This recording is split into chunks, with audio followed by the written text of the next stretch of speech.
Well, good morning. Hope you're well, guys. Absolutely beautiful morning here. Come down and to try and get some different shots for a change. I know I've been spending a lot of time in the woodland, and there's walking through the woods here, we've spotted some really nice sort of scenes on the way through. But I think those sort of scenes that I've passed are going to need to wait a while till the sun comes just above the horizon, because the sun dips down the back there, and what happens is it's the woods is in a valley, so you tend to get it's really dark in here until the light sort of sun gets above. So some of those scenes that I've passed further up are going to require some more light in there. There's some beautiful ferns and lovely mossy logs in there, so I might try that later on. So I've come down to the riverside to get a few shots, and the river's quite low at the minute. Even though we've had quite a lot of rain, it's really quite low. So I'm just going to experiment with a few different things. There's some lovely little areas that you wouldn't normally be able to get to because the river's so low. You can walk out right into the middle of it. So just going to play with textures, patterns, and see what kind of light we get on the scene. So basically what I've done is I've set up in between, there's two streams. So I've set up in between them because I want the flow of the water to come either side. And then as a background element, I've got the trees at the back. So what I'm going to do is, I've got a 3-stop dark CPL here, just to slow the water down enough for me. Now usually I use the 6-stop, but I got sent this 3-stop, so I'm going to give this one a try instead.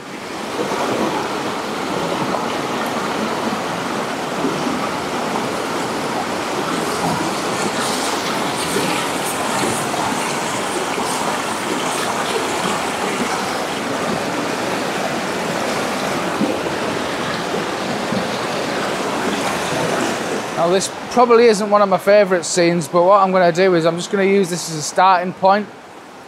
So to get anywhere near on here, I'm looking at, to get down to about 1/4 of a second, I'm at f8 ISO 400 because it's still kind of dark in here. But from what I can see on the back of the camera, it's looking quite nice. So as you can see here, I've just included the raw file because I wasn't at all happy with this image. And the reason for that is I don't think it's strong enough. There's nothing in the foreground that really makes it strong enough. My idea was to have these two streams which are running left and right, coming down either side of the frame. But what I'm finding is, the more I look at it, is the flows of water, there's not enough interest in the flows of water to make it interesting. And also I think towards the right hand side I should have been further across towards the right, so that the streams were both more symmetrical almost. As it is at the minute, the one on the right fades away more than the one on the left. So this was a fail in my opinion anyway. So what I'm looking at in this next shot is this little falls down in this bottom corner here. And then at the back there, if you can see just where the trees come down at the back, I'm basically waiting for the light to appear back there, because I want the eye to be drawn from the bottom of the frame down here, right up and round and into the back of the scene. So what I'm hoping for is a brighter patch back there, as it's darker in the front here, and to get brighter in the back just to draw the eye in.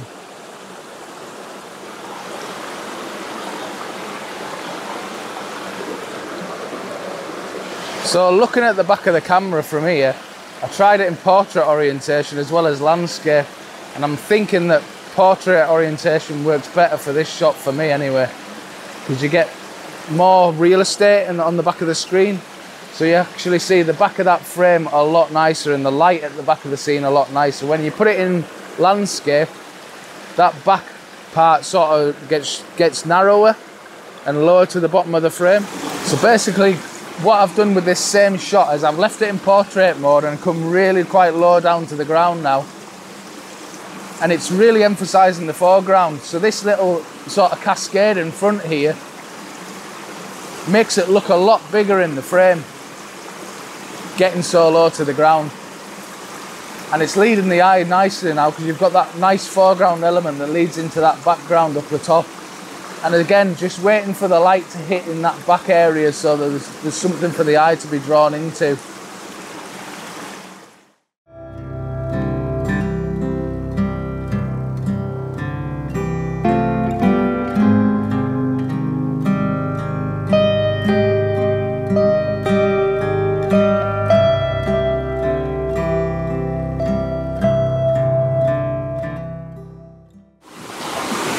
So with this shot here, what I'm doing is I'm using all the texture of the water down the bottom end here, just for sort of like an abstract water shot. So whereas before the portrait orientation works really, really well, in this kind of scene, because I want to capture more of the detail, so if I go into portrait orientation, I'm going to include way too much sky and way more distractions. So I've gone into landscape because I just want to basically focus on both sides here and just frame this section here.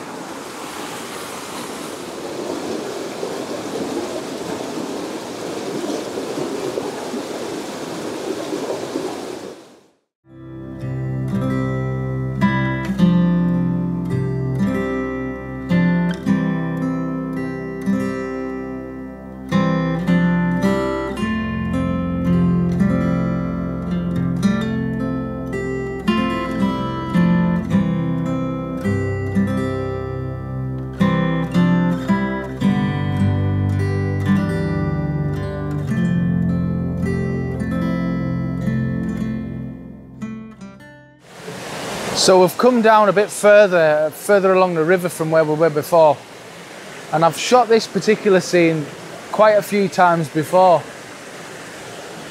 but noticing now what I didn't notice before is when the sun's up at the back there, the light actually lights up that whole back section of the frame. So for me this time, although I've taken this composition before, I'm going to wait and see what happens to the light back there.